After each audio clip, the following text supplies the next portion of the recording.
Oh shit, that's so right. If the kids are missing, there's no way you'd have tombstones. The box! Shut up! In Pizzeria Simulator, it wasn't. It was also introducing us to the fifth missing kid. Oh! This kid sought revenge against his killer. And what better? The fifth one was in... No. Hell no. Yo, ladies and gentlemen, welcome to another Five Nights at Freddy's lore reaction. Now, if you see this little cretin walking about, please ignore him. He is just feeling very clingy right now, and that is okay. But the show must go on. Today we are reacting to the Five Nights at Freddy's Fury you've never heard of. So, I'm interested. I hope you guys are interested. So without further ado, we're just gonna jump straight in. Give me a few minutes, and I promise I will change the way you view Five Nights at Freddy's forever. There is an apparent contradiction in this series that, when resolved, gives you the key to the Death Order timeline and a shocking reveal about one of the main characters in Five Nights at Freddy's. I have uncovered something that, like, till this day, I am still shocked that there is no definitive. Obviously, there's some parts that are still are confirmed, and there's so many parts that isn't confirmed. That's what makes the story so great, right, buddy? Right? That's what makes this story so great. Five Nights at Freddy's. Have you seen it before? He said no, but he's very happy about it. Can provide a complete, coherent, and simple timeline of the events of the first 7 games. There are multiple bombshells. I'm going to try not to pause as much, but you know what I love about this series, and when people cover Furies, is that they're so certain that their version of events is the truth. That's the one thing I love about Furies. In this video that I think I may be breaking for the first time. For longtime fans, bear with me. We will be revisiting key moments in the series. It's important for the answers to make sense. And if you're new to the franchise, I will try to provide enough context for the mystery and following solution to be fully understood. I am freaking out right now. Oh, I've long thought that the reason Five Nights at Freddy's hadn't been solved was because somewhere, hidden amongst all the things we assume to be true, is the culprit. A single misconception so widely held that most forget it's not outright confirmed. It must have been stated somewhere, I can't remember where, we'd say when confronted on our belief, our misunderstanding. And if I had to bet money as to where this misunderstanding was born, I'd put it here. The 4th game in the series, the most controversial game from a lore standpoint at the time of its release, and home to the first thing that always bothered me about these games. The game's story takes place in 1983 and revolves around the crying child who's bullied by his older brother. And is brought to Freddy Fazbear's almost every day. A place that he hates. Something frightens him here, but we aren't told what. At the end of the game, we're at his birthday party when his older brother Mike and a few of his friends do this. Damn. In this dark void, the child hears Mike say he's sorry. And then we hear the sound of a flatline. The crying child is dead. At the end of this game, you're shown a box that you can't open. Text on screen reads, "Perhaps some things are best left forgotten for now." After the game's release, Scott Cawthon, the game's creator, made a post on Steam to update the fans in regards to the upcoming DLC. At the end, he talks about the box. There are a few things to take away from this. The majority of the fan base correctly understood the first game, as with FNAF 2 and 3. And then, something happened. Something slipped through. A bug in our code. A fault in our system. And just like that, we couldn't do it. We couldn't solve it anymore. Not for lack of trying, either. Scott himself was so surprised by this that he changed the DLC plans that involved opening the box, because we never put the pieces together. We weren't ready for what was in the box. Bro, because there was something. What's in the box? What's in the box? We didn't understand from this game. And since this game was the last in the original story, what better way to end it than with that cliffhanger? The artist's job is done. He's planted all the evidence. The rest is up to us. There are a lot of dead people in this series. It's time we tie up loose ends. Finally give some spirits their rest. Even if it means getting our hands dirty. The main gameplay in Pizzeria Simulator is, as the title implies, building your own pizzeria. But if you purchase the arcade game Midnight Motorist and clip out of bounds on the final lap, you're taken to this. You can be refused entry into this strange building, find this mysterious dirt patch in the woods, and come home where there's a figure watching TV who tells you to take it easy on someone who's locked themselves in their room.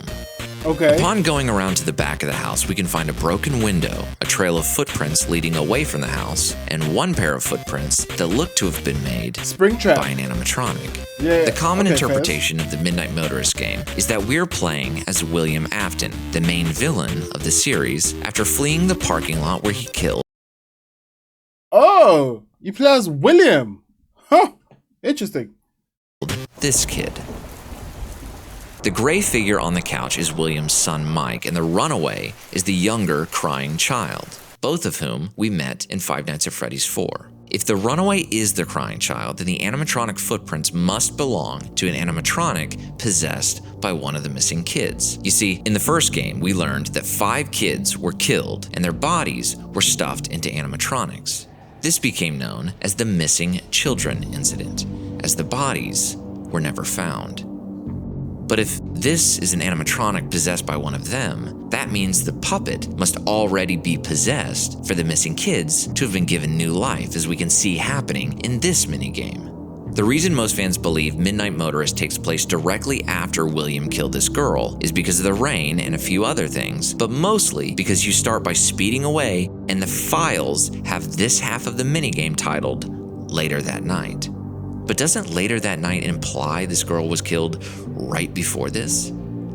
Has she already possessed the puppet, given the missing kid's life, and one of them has already come here and lured the crying child outside? All of this before... All right, I'm just trying to wrap my head around things. So the child that basically died is the one that possesses the puppets. But then I was under the impression the puppet was part of the creation of the animatronics. Correct me if I'm wrong. Or William got home? Seems awfully fast.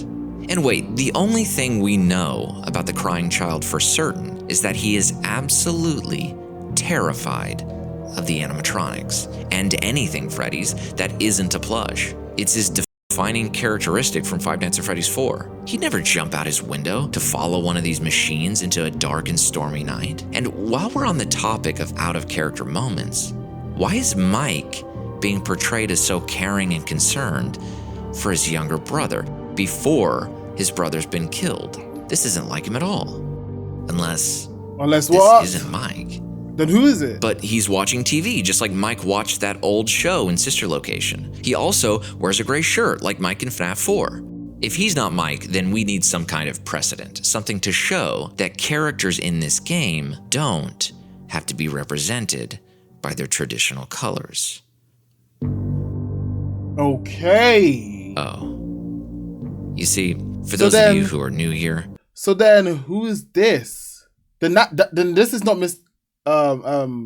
William Afton then, right? William usually looks like this. Yes, he's purple. Wait, so who is this? It's not Mike, and it's definitely not the crying child being concerned for his bully of an older brother. It's someone who's able to tell off William, the patriarch of the household. Is this their mom? Is there gray on the top and bottom half because this is a dress? Is that why Mike continues to watch this dated show well into adulthood? Because it was his mom's favorite and he grew up watching it with her? and she is looking after her son who's depressed from feeling like he murdered his own brother, so she protects him from his absent drunk father. You need to be part of your son's life. That would have to make the runaway Mike, who saw an animatronic that was somehow only able to leave 2 footprints, and would have to be one that compelled him out the window in pursuit. So the But which one that could that left have is been? Mike. And where did Mike go? Okay. I Okay. think we're getting ahead of ourselves. Okay. We'll come back to that. I Interesting. want to make something clear. My aim is to uncover the original intention of the events of the original 7 mainline games. And I think I've done it. I didn't use the novels or the movies. Those are clearly a different canon and are therefore unreliable in achieving the aim of this video. The books and the movies introduce a logical inconsistency when used to support game theories. You point to an overlap in the novel's story and your theory in order to bolster the credibility of your idea. But to do so, we have to simultaneously ignore everything that's different about the two. Let me give you an example of how I started thinking about these games, a process. I always was under the impression that the novels leaked out little details that the games couldn't leak out. So the novel has its own canon, and the game has its own canon, and then the movie has its own canon. Then where's the consistency in this universe? That took me on quite the journey and led me to making this video. All of the major evidence cited online that the missing children incident took place in 1985 comes from outside the first 7 games. It doesn't even come from games in the main story continuity. Therefore, in pursuit of a solution from within the games, I decided to approach this process completely agnostic as to when the missing children incident took place. It may have been 1985, but that conclusion must be derived from information inside these 7 games. The pieces are here, waiting to be put together. Shall we?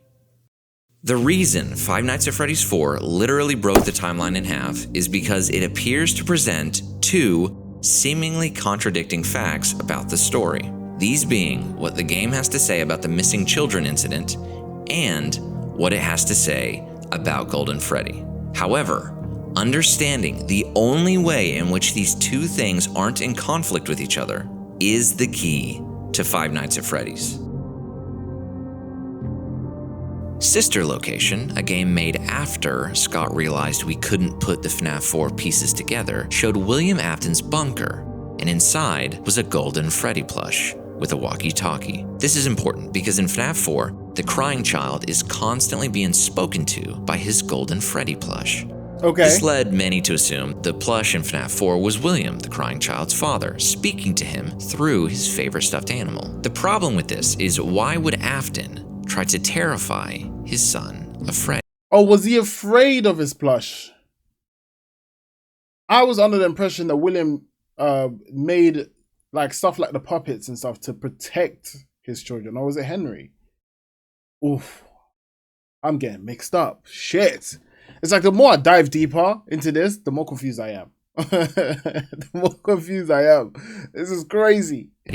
Afton works there. Isn't he the one bringing him to work every day? Why would he bring him there and then encourage him to flee? Wouldn't he also be the one planning the kid's birthday party at Freddy's? And how is this plush able to speak to him when it's no longer physically present? I don't deny that the story came to involve William at times speaking to his son through the kid's toys. I even think I know exactly when he's doing that. But in this game, especially at the time of release, there was a spirit at play. This was a hint as to what's going on in FNAF 4 that was briefly posted to Scott Cawthon's website, and it always stuck with me. What was he talking about here? To understand it, we have to consider who he sent it to. Yes, he posted it on his website, but he also emailed it to Dawko. Completely out of nowhere, Scott emailed me saying clue. The target was the game theory Email? livestream conversation. Food for thought on this live stream or a future live stream. So what conclusion had MatPat, host of Game Theory, come to in his most recent theory on FNAF 4? The conclusion whose details motivated all of these hints. It was that the events of the FNAF 4 minigames take place before the toy animatronics creation. Scott is drawing attention to the fact that this girl has action figures of the toy animatronics. In the series, there are different types of animatronics. Your classic animatronics. Yep. Your animatronics that can also be worn as suits called spring lock suits. And your more advanced animatronics. Fully the action animatronics. figures are there to remind us that the toy animatronics already exist. What's so important about the Beak in particular? The action figures. Oh shit, so it's not in a different time frame. But couldn't they have made the toys as a preview? Like, just putting it out there? Sprites are tiny. Think from the perspective of an artist. How can you represent that these are action figures of the toys and not of the other animatronics when you're working with so few pixels? You could do it by including a detail that only the toys showcase. The toy animatronics, built to detect predators. They're all tied into some kind of criminal database so they can detect a predator a mile away. Already exist. The haunted plush and the toy animatronics' existence at the time of the FNAF 4 minigames confirm that the missing children incident where 5 kids were killed and their bodies never found happened before the crying child died. This appears to be pretty cut and dry, until we hear what the game has to say about Golden Freddy. What is seen in shadows is easily misunderstood in the mind of a child. This was a clue in response to another claim from MatPat's most recent theory, that the puppet must be possessed by the ghost of the crying child, partly because someone's hair was sticking out of the Golden Freddy suit, which meant despite dying as a result of Golden Freddy, the crying child couldn't go on to possess that animatronic, because someone was already inside and likely possessed that suit already. That seems to make sense with our conclusion from earlier, that the missing children incident has already taken place. Then what is Scott trying to tell the stream?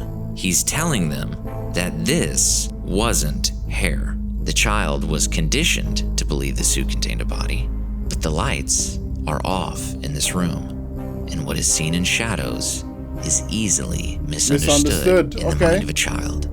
So if the missing children incident has occurred and the Golden Freddy suit is empty, does that mean that only 4 of the missing kids were killed before this? Maybe this kid saw what happened to his friends. Then he's killed and possesses Golden Freddy. Maybe the crying child was the last of the missing kids? That almost makes sense, but it doesn't quite work, does it? You can't be considered missing if you flatline at the hospital. Yes, he's right. This is the apparent contradiction of FNAF 4. You need the original murders to have happened in order for the haunted plush to exist, but you also need the Golden Freddy suit to be empty in order for the suit to be used by the performers. You need both things to be true. How are there 5 missing kids at this point? If the Golden Freddy suit is empty, which it has to be, how did he hide 5 bodies? And that's when it hit me. Okay. The great, big misunderstanding. Come the girl that on! was stuffed into Chica was the first murder. And the first of what would become known as the missing children incident. William Afton lured 5 kids, 5 of the crying child's friends, to a back room while wearing a golden Bonnie suit, killed them, and stuffed their bodies into the animatronics. Only there was one too many. The 5th kid couldn't have been shoved into an animatronic, because if you're going to hide a dead person in an animatronic, the 4 main characters from FNAF 1 are the only options. The golden animatronics are still being opened up for performers to wear, and the toys were made to detect predators and therefore hadn't been built when the murders were taking place. The misconception from FNAF 4 was that it was only introducing us to the crying child who possesses Golden Freddy, but it wasn't. It was also introducing us to the 5th missing kid. Oh! This kid sought revenge against his killer, and what better? The 5th one was in... No. Hell no. How though? How big is this plush then? Weapon than to turn your enemy's own son against him, like a worm tongue whispering into his ear, sowing animosity in the family. The crying child's death in the mouth of Golden Freddy connected him to that animatronic, and with the help of the plush, he was able to obtain some control of the suit. The 6th death, but the first animatronic possession. Afton, who must have gotten so drunk in his grief that the local bar finally kicked him out, kills the 7th kid in a rage and just leaves the body in the parking lot. She becomes the puppet and reanimates the original 4 dead kids into Chica, Foxy, Bonnie, and Freddy. Also, I was right. The puppet does reanimate them. Not them. Golden Freddy, because someone has already tapped him for their plan of revenge. So, where is this kid? If he wasn't stuffed into an animatronic, where is his body? And how can we make sense of its absence using only the context of the first 4 games? Okay, he's putting the pieces together, okay. That probably means he's in one place we never opened. All right.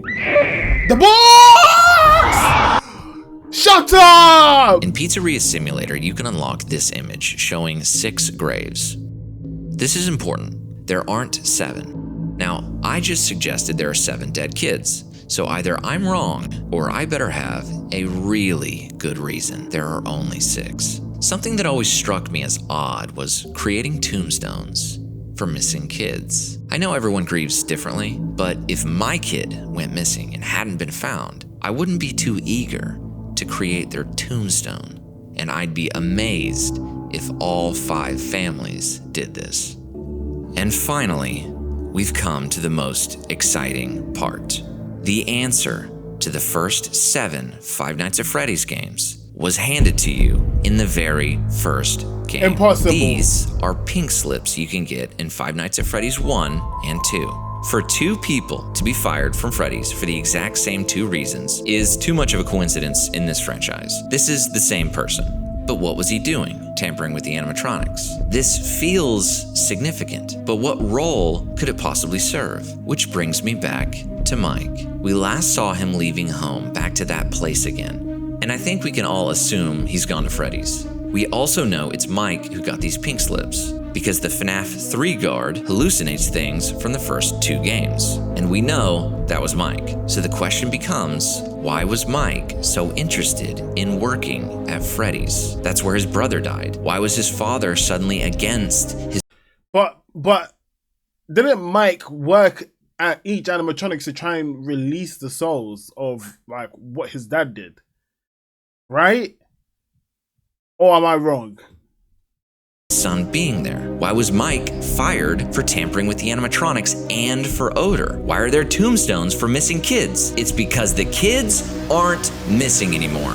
Mike, haunted by what he did to his brother, makes it his mission in life to find the missing children. That's why he's spending nights at Freddy's. Mike is pulling the bodies out of the animatronics to be found and laid to rest. He found out about them from his brother, Golden Freddy, and released them as soon as he was hired at the FNAF 2 location. The bodies hidden inside the Core 4 and the girl inside the puppet's box. Damn. That's why 5 more graves are able to join the crying child. That's why Mike was fired for tampering with the animatronics, and why 5 bodies are seen scattered around the FNAF 2 location at night. Mike released the bodies from the animatronics. This is probably the closest to the lore that, like, to what makes sense to me right now. Oh shit, that's so right. If the kids are missing, there's no way you'd have tombstones. Like, there's no way. Oh, bro, this is insane work. Giving the family some closure. This is so insane. He's also fired for his odor. Why would he have a strange odor? Let's consult the first game. Fazbear's Pizza has been threatened again with shutdown by the health department over reports of foul odor coming from the much-loved animal mascots. He's been handling decomposed corpses. Even if they weren't found immediately, we know people were looking through these buildings. We found some great new relics over the weekend. We also know that when Afton eventually dismantles the animatronics, there are no bodies inside. That'd give us 6 bodies to bury. This girl who was taken by the puppet, the crying child who died in a hospital, and the original 4 missing kids. We can't bury the 5th. Because no one ever found him. No one ever found him. He's in the box. Mike even got fired from the Five Nights at Freddy's 1 location for continuing to tamper with the animatronics in an effort to find this boy. We never found him because he had already been buried. Wow. This is your 7th grave. Now I know the hardcore fans are thinking about this book right now in light of what I just claimed. This book is a little outside the scope of this video, but I do want to address it. So what's with this drawing that says my name on a grave? It's believed that a spirit is speaking to the crying child through written, faded text in this book. The crying child is responding by altering text that already exists. Maybe. There's a lot of debate about what's going on in this book, but let's go with that for now. People assumed the faded text on this grave meant the obscured grave in this image belongs to the spirit that's writing in faded text. And if we could solve some puzzle here, we'd get the name of that dead kid. However, I just claimed this grave belongs to the crying child. So if all the assumptions about this book that I've just laid out are true, here's what I have to say about it. This faded text spirit isn't trying to help us because he knows the only picture we have of the cemetery has grass in the way. He's giving himself the tombstone he never got.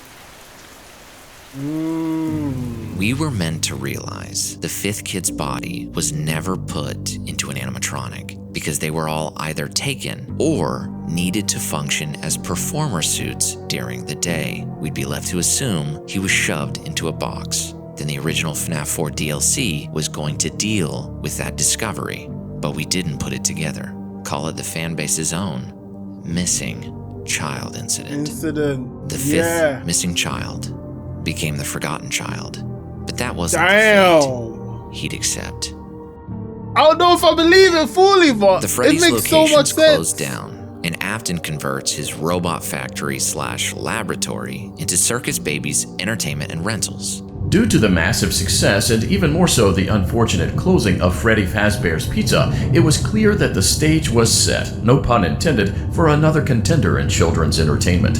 He scavenges parts from the old haunted animatronics that no longer have bodies in them and creates these Frankenstein monsters. These weapons designed to make the child-killing process clean and efficient, fast and discreet. Only something bad happens. Afton's daughter, Elizabeth, becomes the victim of one of these new weapons. Then the animatronics down in this cyber hell turn against him. There is a space under the desk. Someone before you crafted it into a hiding place, and it worked for him. And he has to leave. He asks his son to free his sister. After all, Mike has shown an aptitude for dealing with animatronics and freeing the bodies locked inside, albeit usually against his father's wishes. So he gives Mike his sister's location. Around the same time, the ghosts of William's past finally catch up to him. 5 ghosts trap him inside the golden Bonnie spring-lock suit, and the leaking roof causes the locks to clamp shut, killing him. Mike finds the cameras his father used to keep an eye on his family, and the radio he spoke to the crying child with. While I don't know if this was the original intention, and we'll never know because the FNAF 4 DLC was canceled, this still makes sense with the evidence I laid out previously. When we first see the Freddy plush, he looks like this. This is William checking in on his son. But sometimes the plush looks like this, its eyes revealing a ghostly presence peering through, using the crying child's connection to this toy to give him advice and manipulate him. These represent the father's cameras. This is a ghost. The text color change at the end of the game is the ghost dropping the facade. The faded text that says, "Does he still talk to you?" is the spirit asking if he's heard from his father. After all, we know that when the conversation in this book takes place, William is also dead. Mike puts all the scavenged haunted metal back into one piece, but isn't expecting that monster to use his body to smuggle itself out into the real world. When Mike is finally freed, he doesn't even die, and now he can't find his father. I'm going to come find you. But he's alive because his job in this series still isn't done. Mike doesn't know it yet, but there's one more suit out there with a body inside. We know Springtrap. Mike is hired to work at the Five Nights at Freddy's 3 haunted maze. He's there to clean up whatever's left of this brand stained with blood. The owners of the haunted maze loot the old Freddy's locations and find William, now Springtrap. And now that Mike finally sees the fate that has befallen his evil father, he burns the place to the ground. Only Springtrap survives. Henry, the puppet girl's father, sets a trap. It's crazy how Springtrap survives the most damning situations, man. Jeez, this nigga don't know how to die. He does not know how to die, man. Builds a pizzeria simulator to gather the souls of the 4 missing kids. The puppet, who's trapped inside this animatronic, William, Mike, and Elizabeth. This time, the place is built with the intention of incinerating everything inside. But that still leaves 2 souls. The first is the crying child. He isn't present. So how does he let go? How is he able to finally move on?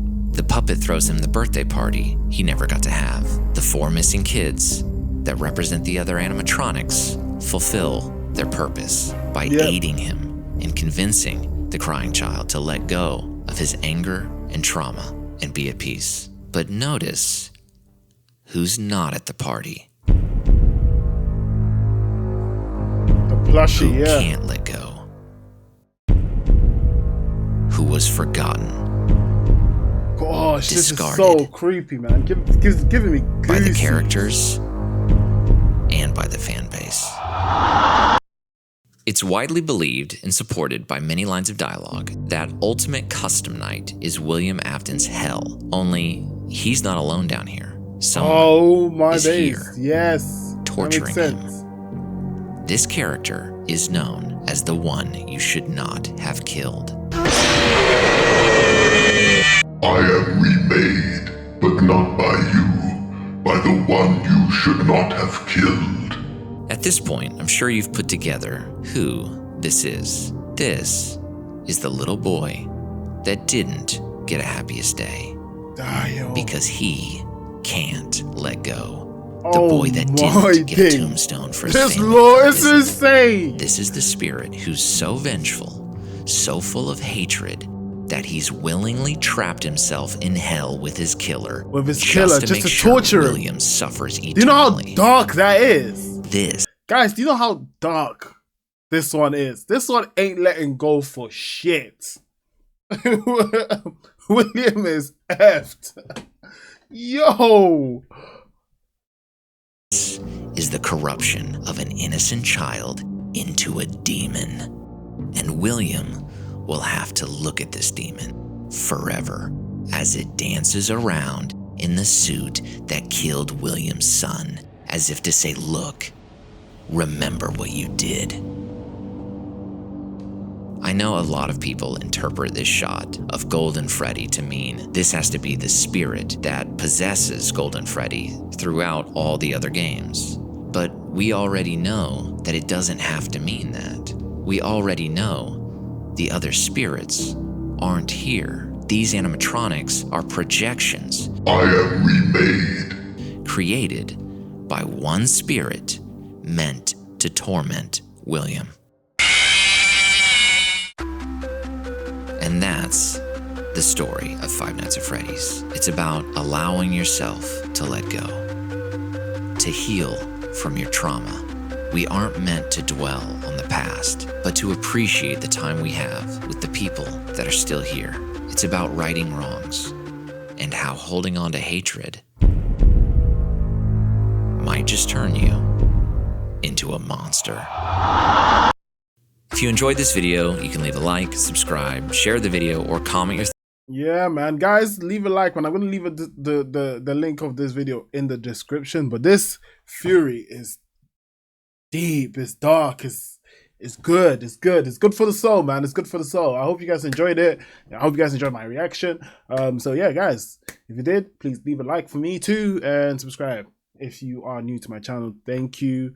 And yeah, take care. Peace out.